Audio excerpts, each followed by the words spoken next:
Pirmin vergainų žemintieji, išalkus į minią pirmin. Sukilkit žmonės pavergtieji, visi kovon išvien smarkin. Pasaulį seną išardysim iš pamatų pačių ir to. Naujai pasaulį atstatysim, kas buvo nieks, tas bus visko. Tai yra paskutinė sprendžiamoji kova.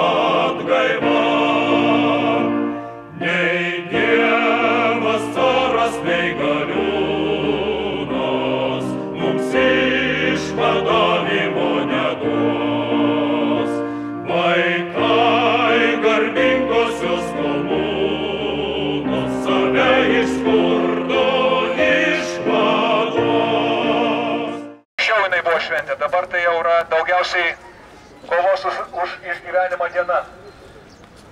Šiemet surengėm jau antrą gegužės šventę, po metų jinai bus dar gausesnė. Visi, kurie dalyvavote, tikrai šaunuoliai ir iš Vilniaus ir iš kitur, dabar pradedam tokį improvizuotą mūsų mitingą čia Kudirkos aikštėje. Noriu dar kartą priminti pagrindinius reikalavimus, kurie turėtų šiandien skambėti iš darbo žmonių pusės valdžios adresų. Visų pirma, tai ekonominiai reikalavimai. Tam, kad galėtumėm išgyventi šių dienų krizės sąlygomis, augančių kainų sąlygomis, mes turim reikalauti pirmiausiai savo pajamų padidinimo. Jeigu kalbėti apie darbo žmonės, kurie dirba, tokių Lietuvoje dėja vis mažiau, tai mes turime turėti drąsos ir pareikalauti ne mažesnio kaip 1500 litų minimaliaus atlyginimo. Dabar jis yra netgi žemiau 1000. Taigi vienas iš pagrindinių reikalavimų 1500 litų minimalios algos tiem, kurie dirba, kad jie galėtų bent atsigauti, atsipūsti. Tie, kurie nedirba, tarp kitko, noriu pasakyti, kad tai visiškai realus reikalavimas. Žinokite, kad iki krizės pelnai Lietuvos įmonių siekia 15 milijardų litų per metus. 15 ir 9 nuliai. Klausimas, kur tie milijardai nukeliauja? Juk biudžetas Lietuvos sudarytas daugiausiai iš mūsų suneštų mokesčių. Vadinasi, šitie milijardai nusėda kelių oligarchų kišenėse, vilose, jachtose, asmeniniuose lėktuvuose. Todėl mes reikalaujame apmokestinti turtinguosius. Apmokestinti turtinguosius, toks yra dabar šūkis, kuris eina per visą Europą. Europa kyla už savo teisės. Nuo Graikijos iki Anglijos. Netgi Jungtinėse Amerikos valstijose žmonės kyla į savo kovai už savo teisės, tačiau dalis stambiosios žiniasklaidos tą linkusi nepastebėti. Taigi yra iš ko mokėti algas. Tiesiog stambus kapitalas, kuris valdo dabar Lietuvą, nenori to ir neleidžia to daryti. Nei Kubiliam, nei Degutieniam, nei kitiem veikėjam. Todėl reikalaujame 1500 minimalios algos. Toliau. 300 tūkstančių bedarbių turi vienytis ir pareikalauti bent jau 70% minimalios algos. O tai yra, grubiai tarius, 1100 litų į rankas. Ne į rankas, bet ant popieriaus. Nes daugiau bus sunkiau. Ir per staigus šuolis nuo 600, kurios dabar gauna bedarbiai. Taigi 1100 litų bedarbio pašalpos. O tokių bedarbių kasdieną vis daugiau Lietuvoje. Ir bedarbiai turi vienytis. Ir artimiausias mūsų partijos uždavinys bus stengtis suvienyti kuo daugiau bedarbių į savo kovingas organizacijas. Nes įmonės užsidarinėja, bankrutuoja, specialiai bankrotinamos. Ir tai yra nenumaldomas kapitalizmo dėsnis, kad įmonių tarpe išgyvena tik tai didžiausios, tik stipriausios arba kurios turi blatą. Todėl pareikalaukime 1100 litų minimalios bedarbio pašalpos. Toliau, trečias skaičius, 1100 litų minimali pensija. Vėlgi, 70% nuo minimalios algos. Kaip gali žmogus išgyventi už 500 litų? Tai turi tapti mūsų vienas iš pagrindinių reikalavimų, nes pensininkų vis daugiau, visuomenė sensta tiek Lietuvoje, tiek Europoje. Ir be tokių pajamų žmogus skursta. Žmonės ima badauti ir maitinasi iš maisto banko. Ir tai yra gėda.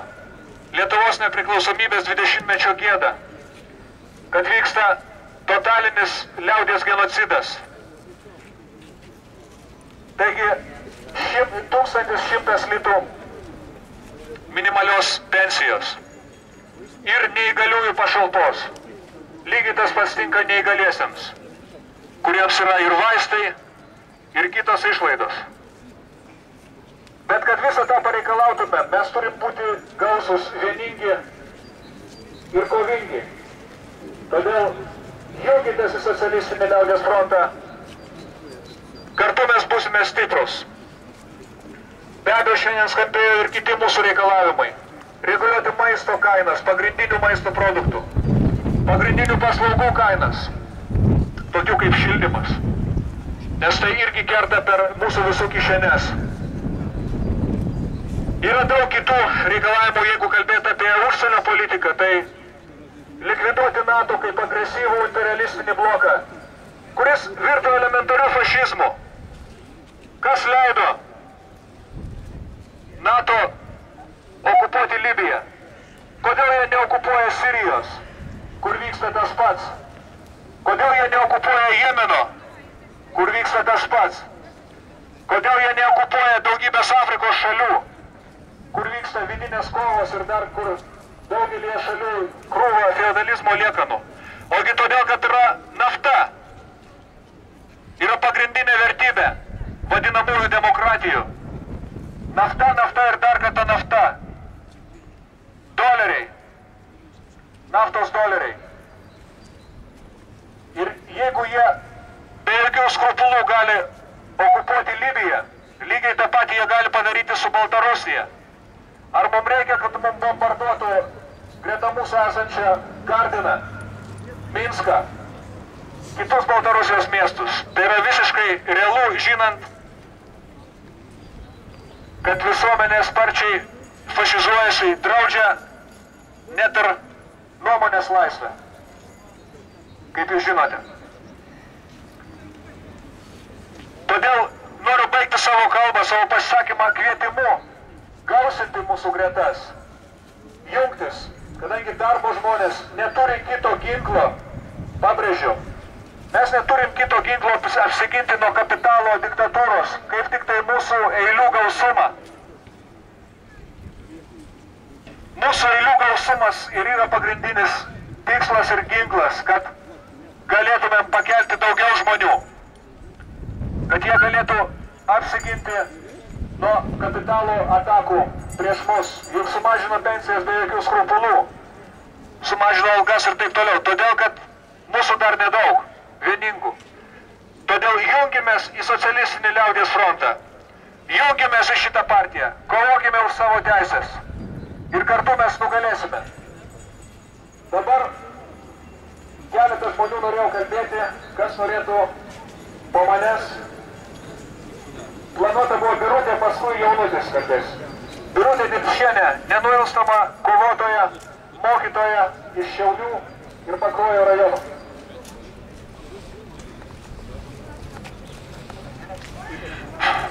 Negaliu savo žvilgsnio nukreipti į šalį nuo kažkur besiniaukiančio žydro dangaus.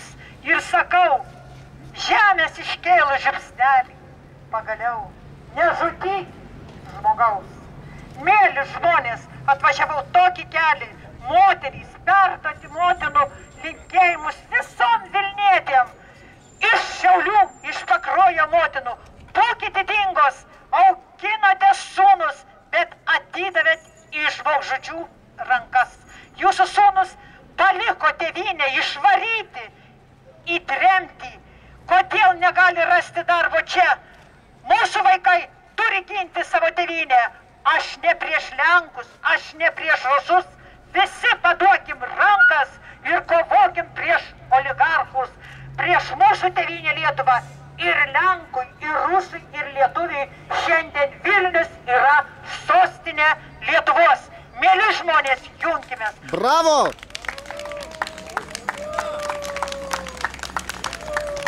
Mes visi turi būti vieningi, visi turime rasti laisvę.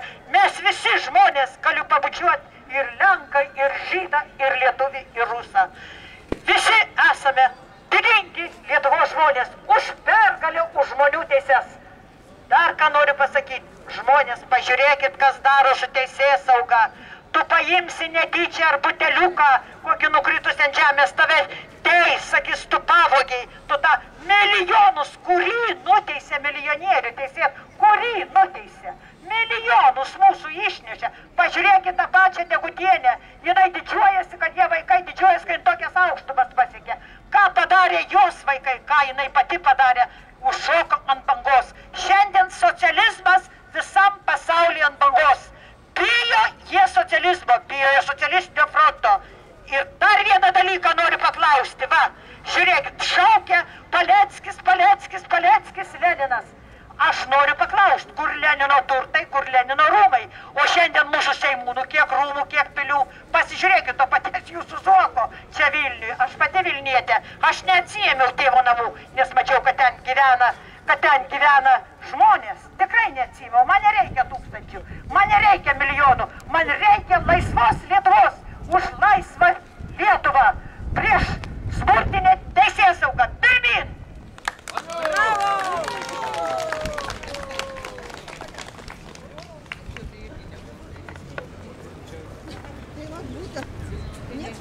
Kalbės Jaunutis Lekas, Vilniaus Karoliniškių atstovas. Brangieji, tas žodis yra jau nuvalkiotas. Jūs visi suspardyti, apiplėšti ir plėšiami toliau. Kainos pačios nekyla. Jie įsidalino nuo parduotuvių iki vaistinių. Kainas jie kelio, mes tik žiovaujam. Mano kaip žmogaus pareiga pasakyti visuomeniai, atbuskite, pabuskite, atsikelkite, neklupėkite, neleiskite spardiomi iki pabaigos gyvenimo. Žmogus turi dabar dirbti iki mirties ir nieko neturėti. Netgi nesugeba žmogus įsimaitinti. Kiek tokių Lietuvoj? Svarbu jam plėšti, plėšti, plėšti, plėšti. Jie sako, dar kartą pakartosiu, kainos pačios neauga. Mums ne vyriausybė tokia nereikalinga. Prokuratūra 20 metų nematė, kaip plėšiama valstybė. Valstybė mes jau neturim. Valstybė neturi ir žmonių. Tauta liko be valstybės. Valstybė be žmonių. Jau pernai kovo mėnesį 53% žemių buvo parduota užsieniečiams. Čia ne blefas, ne melas, nežino tiesos. Vadinasi, jums nereikia žinoti.